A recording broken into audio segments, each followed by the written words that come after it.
So hello and everybody, welcome to this session where we're going to be looking at the deployment of a COVID vaccine around the world.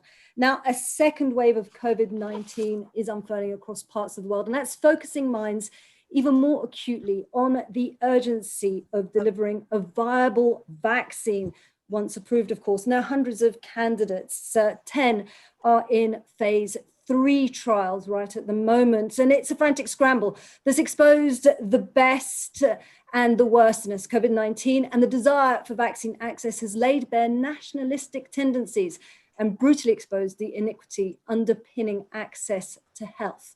Also, serious and legitimate questions are being raised over whether some nations are disregarding safety standards in a bid to be the first to develop the jab. Yet in the midst of all of this, we are reminded of the selfless excellence of our scientists and burgeoning solidarity shown by some who remind us we are in the same boat, rich and poor. And for this to work, we all need protection. Well, the COVAX initiative is a shining example of that. We've got so much to discuss, so little time. So let's get going, and please do get involved using the hashtag SDIS on slido.com to send us in your questions. So we've got a fantastic panel this evening, and together we'll be looking at the solutions, the pitfalls facing the world as it tries to meet the challenges of making a vaccine globally available.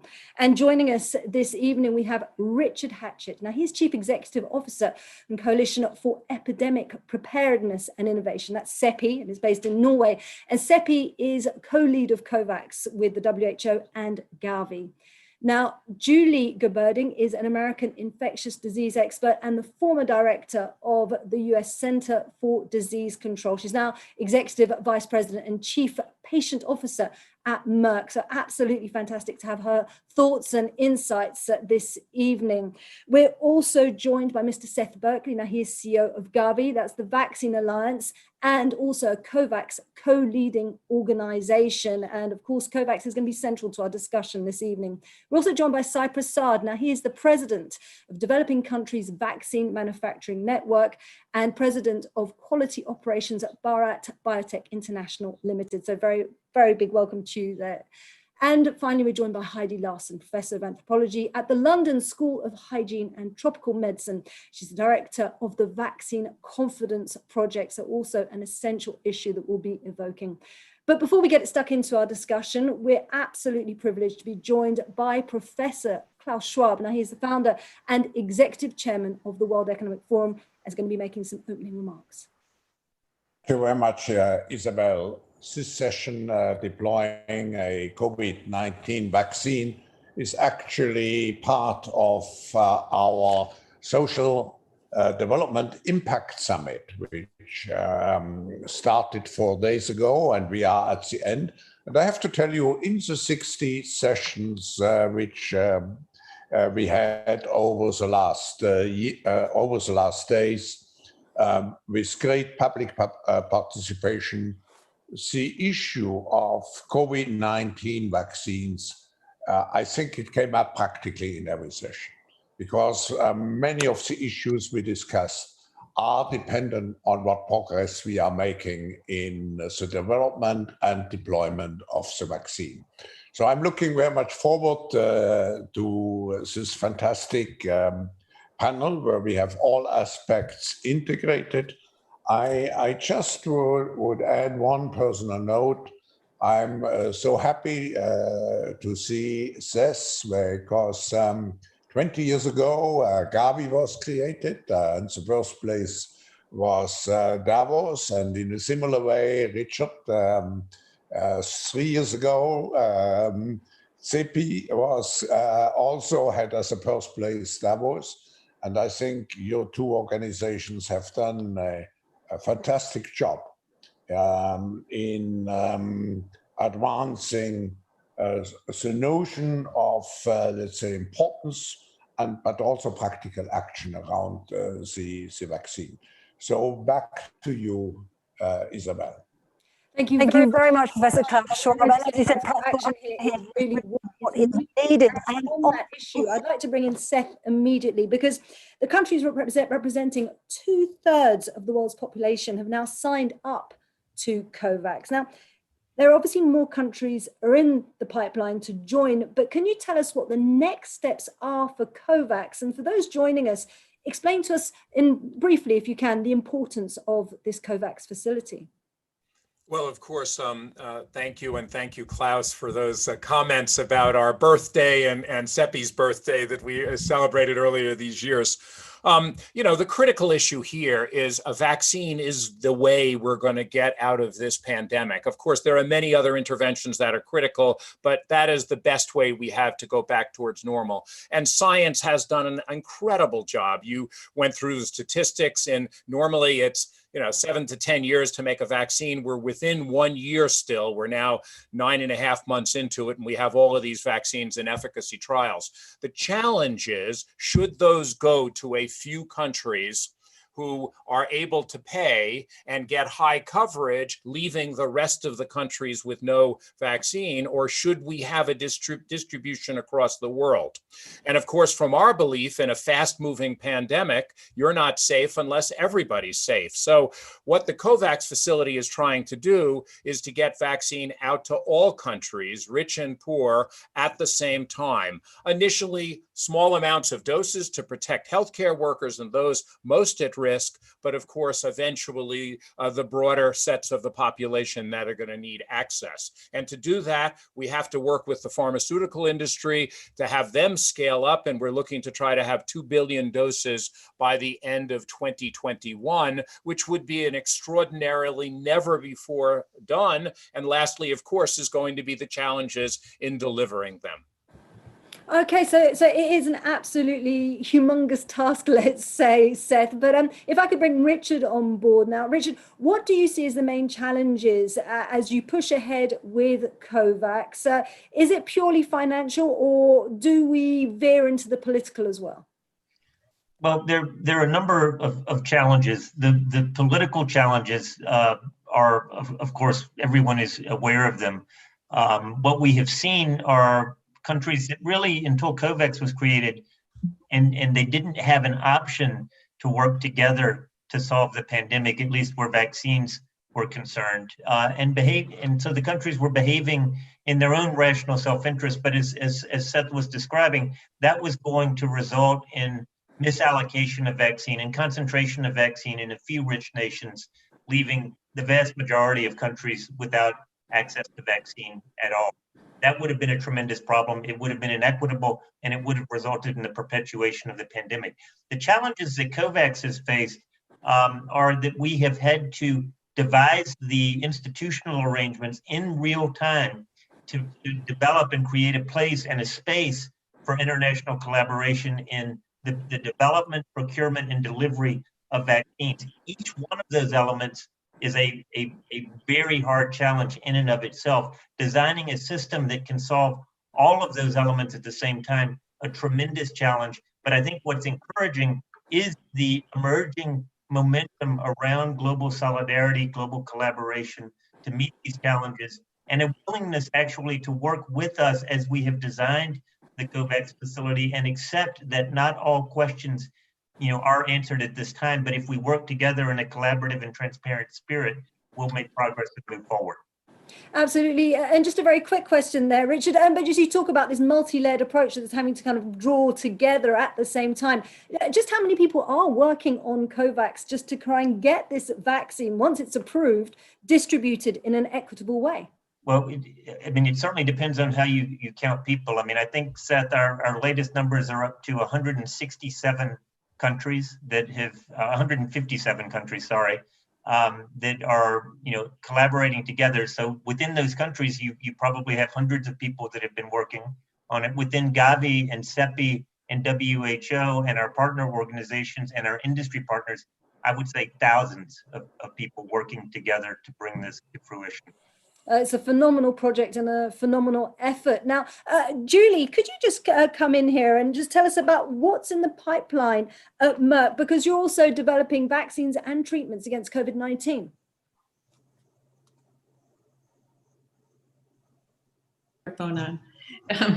I'd like to just start by acknowledging that in just the first 6 months of this pandemic, more than 700 products for either treatment or prevention of SARS-CoV-2 went into pipelines at various stages. This is absolutely unprecedented in the history of the world. Just think of the AIDS epidemic, where it was several years before we even had a test, and it took 15 years to get highly active antiviral therapy. So we're living in an era where the science has brought possibilities. At MSD, we are prosecuting 2 vaccines that we hope will be relevant.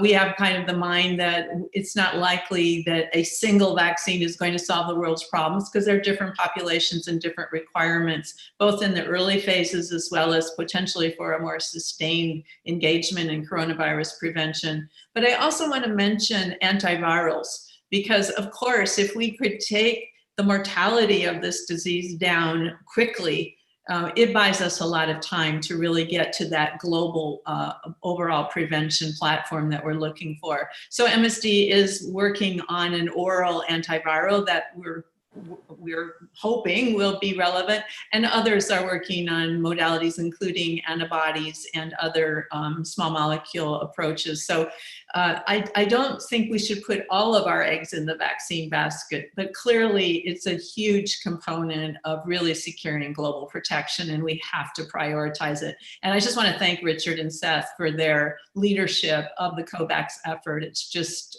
game-changing. That is an absolute perfect segue. Thank you very much, Judy, because I'd just like to bring in Sai. And my question is for you. In terms of developing countries, now, is COVAX going to be that game changer? Is everything in line now as you see it to be able to provide that change that needs to be unfurled in the developing world quickly and effectively? Thank you, Isabel.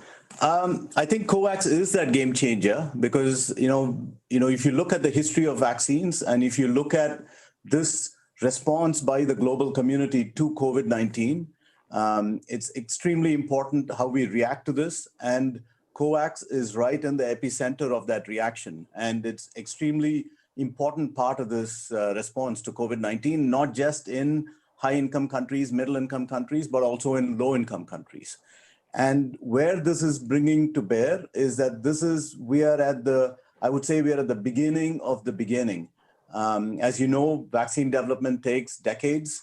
We are just at the end of the first year, and we have a few candidates that are moving forward. None of them are successful yet. Time will tell. The next 3 to 4 months are very crucial as to which one of these candidates will be successful.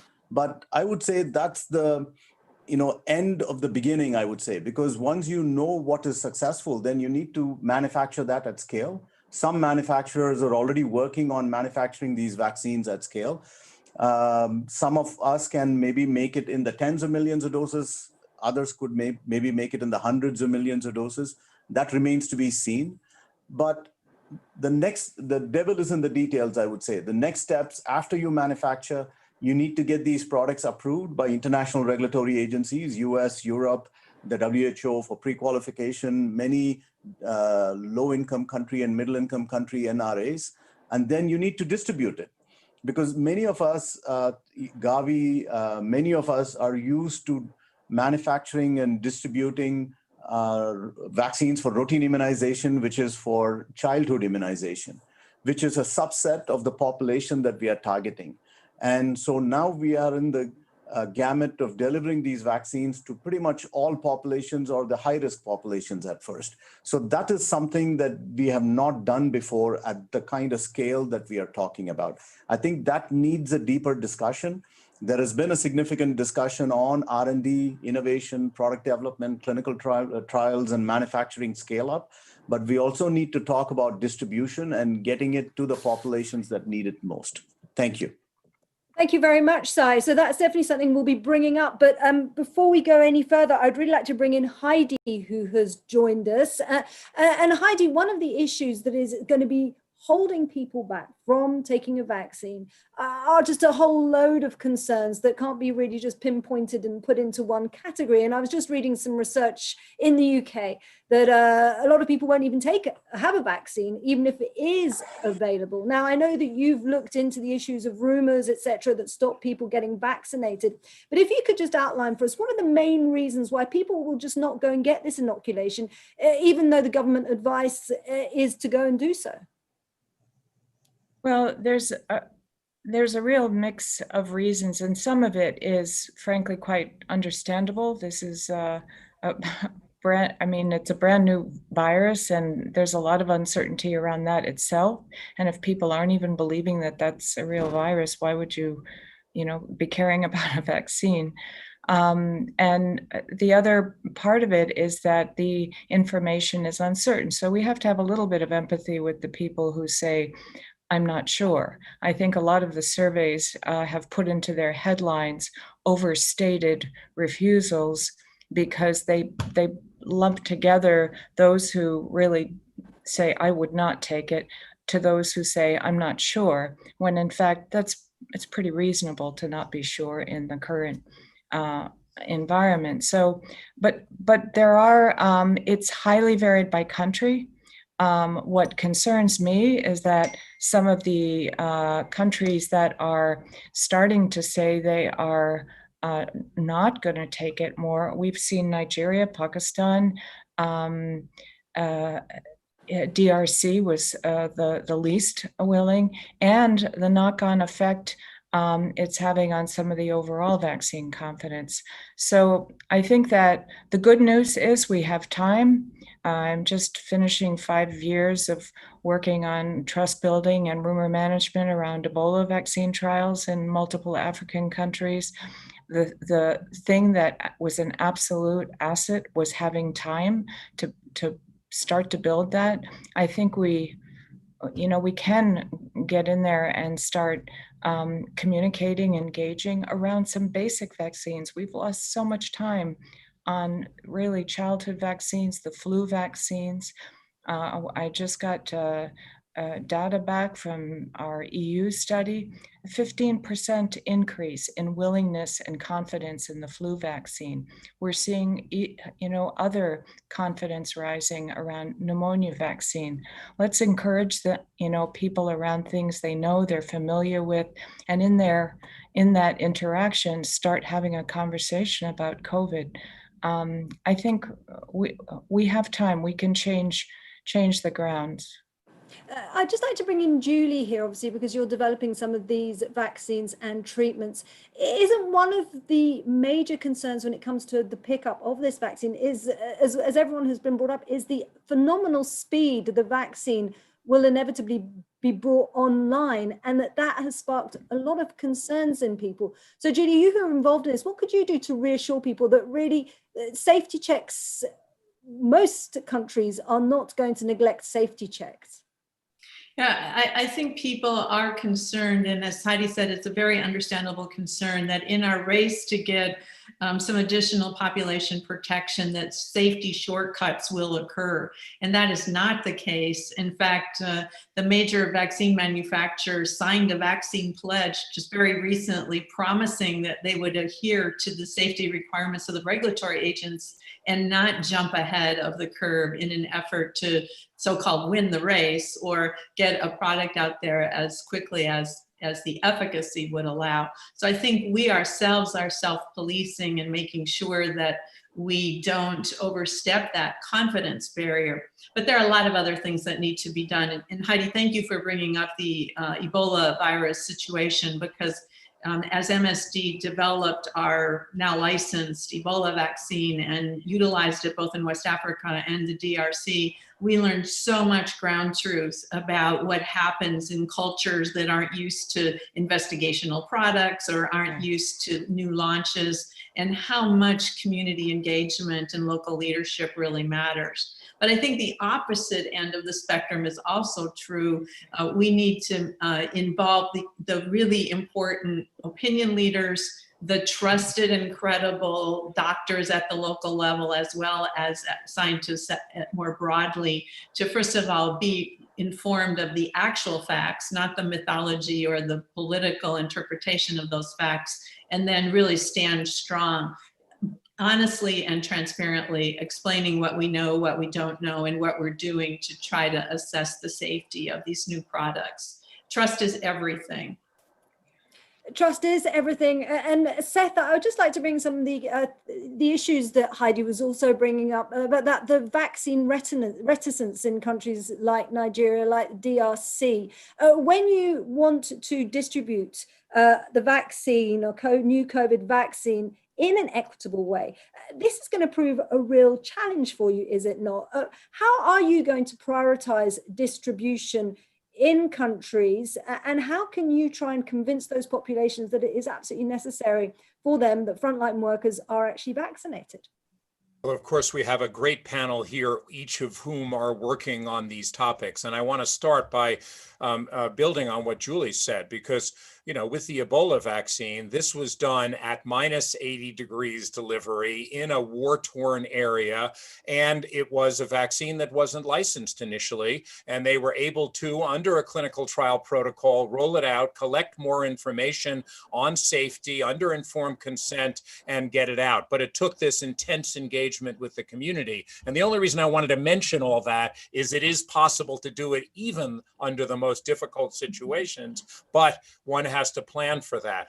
So I think if we look at what's happened, you know, 20, 30 years ago, vaccine coverage was low. Today, it is quite high. It's the most widely distributed health intervention in the world. And we've introduced 496 new vaccines. Sai is right, most of those are pediatric vaccines, but we've also had vaccines for epidemic diseases, population-based, you know, things like yellow fever, things like meningitis, and we've been able to do that. The way to do that, as Heidi has said so clearly, is engagement with the community, is having trusted spokespeople, is making sure there are facts available, but facts alone don't make this happen. What we really need is to also move with people's hearts, and that trust issue is absolutely critical. So it is doable, but it requires attention. The last thing I'll say is that, you know, the alliance, it's not just the Gavi Secretariat, WHO, UNICEF, the World Bank, the CDC, all of these partners are going to work together with countries to help. And that work has already started. Toolkits have been built to help countries begin to plan for these vaccine rollouts and to understand what's going to be needed. I'd like to bring Richard in here. Now, we are receiving questions on Slido, and I've received this question, which is, what is needed, and it was something that Sai evoked, to establish a global mechanism under leadership of the WHO and Gavi to ensure an equitable and criteria that's based on the distribution of the new vaccine. So I guess the question is, how do you actually establish such an intricate and complex global mechanism to distribute this vaccine? And if that work is obviously underway already, what has been established so far?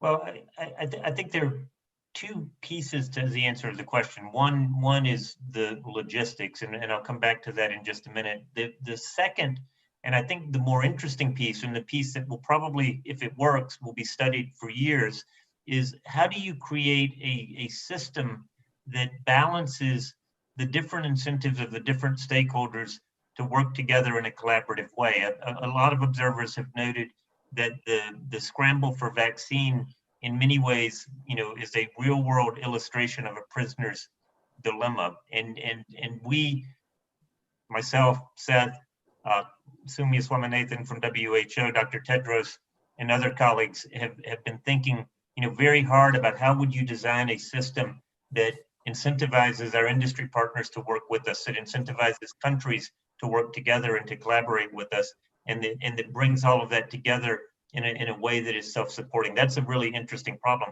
The problem of actually then, once that system is constructed and functioning, and you know, vaccine is beginning to be provided into that system, how you actually solve the logistical challenge of having, let us speculate and say we end up with 5 or 6 COVID vaccines that have different characteristics in a complicated global environment where different countries have different regulatory regimes, may have different on-the-ground challenges in terms of delivering certain kinds of vaccines, based on cold chain requirements or other challenges. How do you make all of that system come together so that vaccine is efficiently distributed in a way that also achieves this goal of population equity?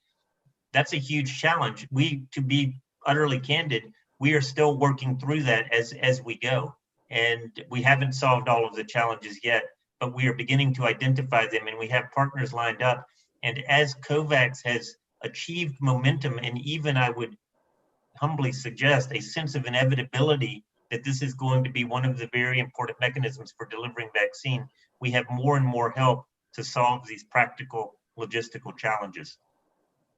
And just very briefly now, how much of a blow is it for COVAX that big players like the China and US aren't on board? And are you any closer to persuading them to join? Well, let me answer first, and then Seth can certainly jump in, and I think other colleagues may have valuable opinions to put in.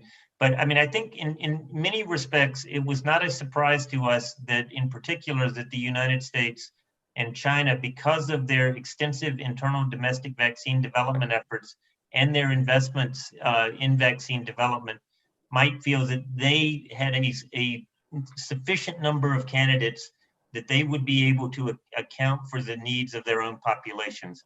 So may not view COVAX as a necessary delivery mechanism for their domestic needs.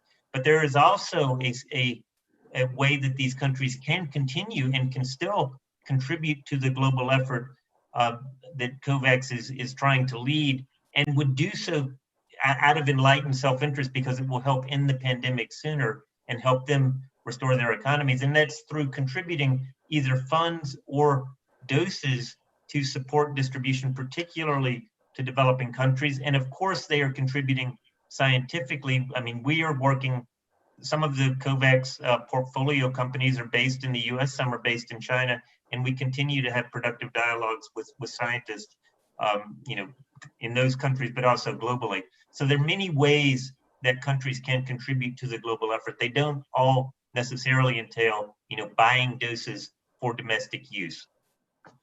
I'd like to bring in Sai. Oh, no, continue. Can I just add to that, Richard, that while the governments may or may not at this point in time be joining the COVAX, in the US, for example, the vaccine inventors are part of the International Federation of Pharmaceutical Manufacturers and Associations. And by virtue of our membership in this international association, we are very much involved in contributing to COVAX. So there are other avenues to bring the science and the inventiveness to be helpful, even if a given country is not actively participating in the procurement efforts.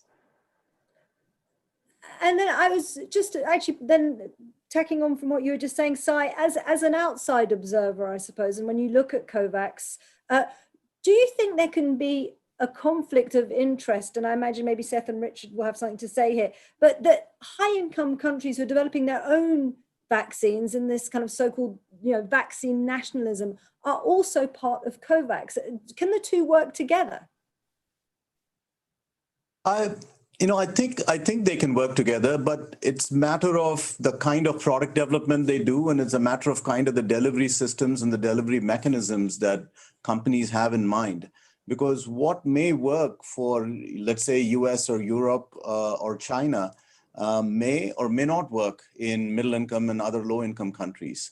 What worked, for example, for Ebola may not work for COVID-19 vaccines. I mean, if a vaccine has to be stored at extremely low temperatures, or if it has to be, for example, say lyophilized and to be having an diluent to be carried along with it, then all of this adds to the burden of distribution, administration, biomedical waste disposal, all aspects of vaccines and vaccinations. And that WHO and UNICEF and Gavi and PAHO know very well about this. And it's not just the fact of making a vaccine, but you need to transport it with care. It has to be delivered with care. The biomedical waste has to be disposed.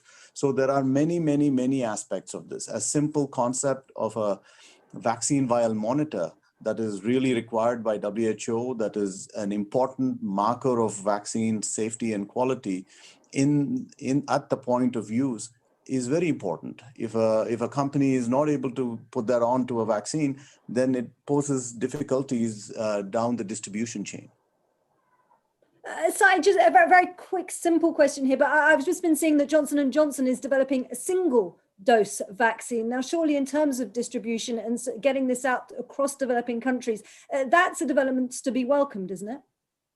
Absolutely, absolutely. Anything that's a single dose, anything that is stable at, I would say, either at at room temperature, not at room temperature, but at least at 5 degrees, or there is also extensive experience in shipping vaccines at -20, because the oral polio vaccine is stored at -20 and it's shipped around the world. There are many companies still that have -20 cold chains, so that can be leveraged. So I think companies also have to look at what are the issues of the developing world during product development. I think after licensure, it might be a bit too late because you are already committed to your product development and manufacturing and formulation schemes. I think you need to look at it right during the product development. And that's what I think many companies are doing around the world. But if they only have a US or a European focus, they may not see the requirement of what is needed in middle income and low income countries. And I think COVAX, will bring that out. I think WHO's target product profile has already brought that out. I think companies have to look at that and cater to those requirements. Okay, Heidi, I just have a question for you that we have received on Slido. And it's about this question of trust that we were talking about. And this was a question, I think it comes from Politico Europe, and it says, do you think there needs to be more transparency on the deals between countries and drug makers so that it can be more easily scrutinized? Now, is there an opacity there already in the first place? And do you think, especially the drugs that need to deal with COVID, that there does really need to be more transparency given the speed that this whole vaccination and drugs are going online? Well, I totally agree with the trust issue and overall transparency. I often say we don't really have a misinformation problem as much as a relationship problem between publics and industry and science. And but I don't think that, I mean, I think that it's been actually quite a bit of exposure about the different negotiations going on. I think actually where some of the transparency is really going to need to happen is in deciding who gets it first. Because I think that, and what are the criteria? And not just announcing things at different times, but I think any way, in any part of this, the multi-phase processes we have to go through, as Richard outlined very clearly in the beginning, throughout all of them, the more that we can be transparent and sharing without, I mean, we don't want to create another infodemic. I mean, infodemic is not just bad news, it's just an overload of information. So, I mean, you have to find a fine line between being transparent when it's appropriate and when it resonates, because you don't want to also contribute to this sea of different stages of information by putting out pieces of it. At the same time, you don't want to wait until the 11th hour. So it's not easy, but I would just, encourage transparency. But one of the things that's also frustrating the public is that, the rules keep changing. And there seems to be conflicting guidance. And so you don't want to keep putting things out and then changing them all the time. So it's finding a balance, I think. Finding a balance. Now, I'd like to bring up something that you've just brought up and put it to Seth, actually, because Seth, I know that COVAX has actually already decided in some respects who does get a vaccine first. What have you put into place there, and who will be your priorities, and how will you implement that fast? What is going to be the rate at which these vaccines will be deployed? Of course, WHO provides normative guidance for most countries, and they will continue to suggest, and particularly as we learn more about the virus, what the risk groups might be in different situations. But where we started was frontline health workers, because unlike in the West, where you have a fair number of them, but we've seen what happens when they get sick or they have to go into quarantine, how that can, increase the overwhelming of the health system in developing countries. And we saw this in the Ebola outbreak in West Africa. Countries were devastated because there's so few health workers. So one of the questions was, could we get vaccine out to all those frontline health workers across the world? And that's a relatively small number comparatively. We think kind of a maximum number of 3%. And then from there to go into higher risk populations. Now, the question we got asked early on is that realistic? Are people going to follow guidelines? It'll be up to individual countries, of course. But what I think we learned from the Ebola situation, we might have thought also in DRC that, it would have just gone to rich people and people wouldn't have gotten it. But actually, there was pretty good attendance to having those vaccines used for the people who really needed it and to be able to help control the epidemic and for health workers. And so, I think we learn from the experience, and it's going to be important to make sure everybody understands why, but that's how we'll follow it. The last thing I'd say is, the reason we need a bespoke plan for every country is in the US, for example, it might be prisons or meatpacking plants or other, situations, obviously the elderly and risk groups. In developing countries, you may not have a very large elderly population, but you may have urban slums or displaced people or refugees. And so that's why we really have to understand the local situation, even though we can have global guidelines. It's absolutely fascinating. Sadly, we really don't have much time left. So I'd like to ask you all a question, because we've all evoked Ebola this evening. And so there's been a number of epidemics, pandemics, this obviously the most serious. But if we draw upon what's been learned, do you think we're any more prepared as a result of this, given that we're warned by the WHO and other organizations that this could become the new normal? What lessons have been learned from this that can be used to be drawn upon in the future to make an actions against any future pandemic or epidemic more efficacious and faster? How about starting with you, Julie? If we haven't learned our lesson this time, I don't think we're ever going to. I've been watching this from AIDS to SARS to monkeypox, the pandemic in 2009, and feeding forward. Each time we have a new challenge, we promise to do certain things, and we do bring our level of preparedness up a notch or two.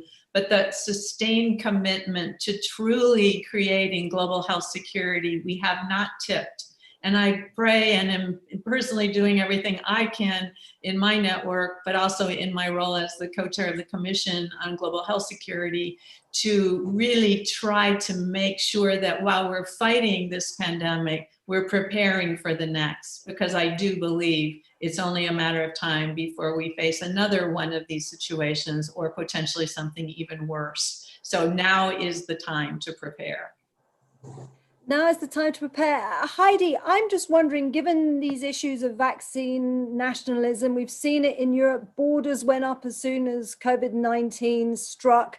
We've seen countries develop and buy up billions of doses of vaccine. Do you think there is the beginnings of an understanding, particularly if you look in Europe, that there has to be more unity when it comes to health? We hear about a European Health Union and the burgeoning European Health Union, possibly. Do you think that might catch on, or do you think we're possibly going the other way? Well, I think it's all about bad timing, because this COVID happened to land in a most hyper-polarized political landscape that we've had in a long time. We're in an era of anti-globalization.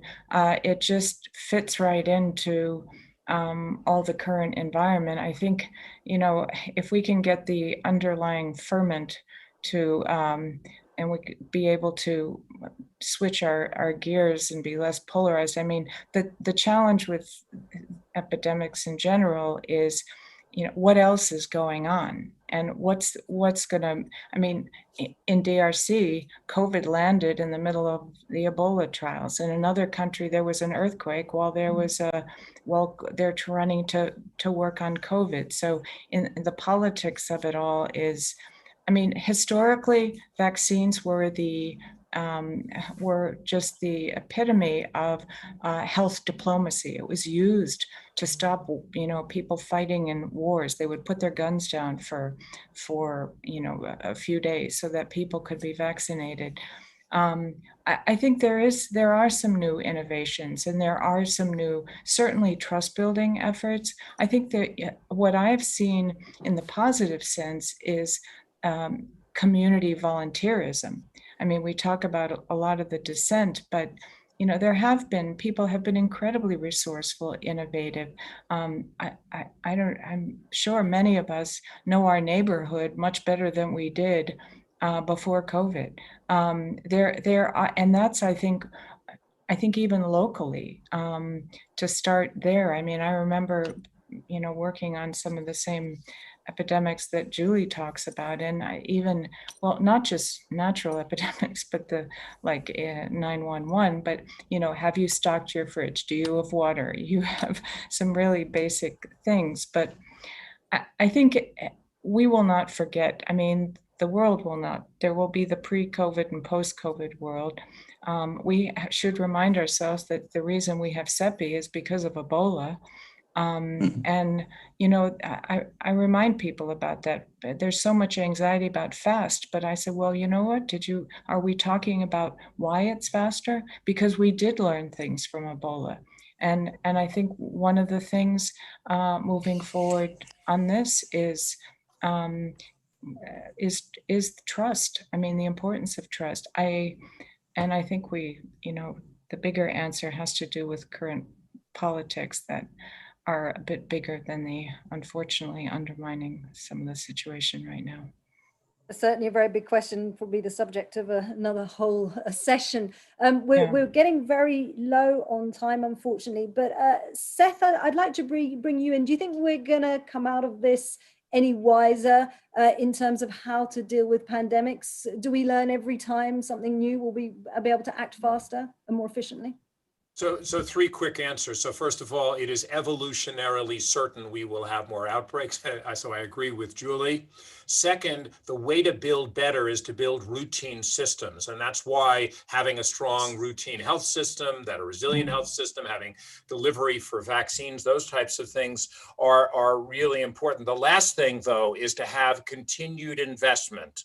And the challenge in the past has been we invest, then we stop because there's no longer an epidemic. This time, the cost has been somewhere between $9 and $12 trillion.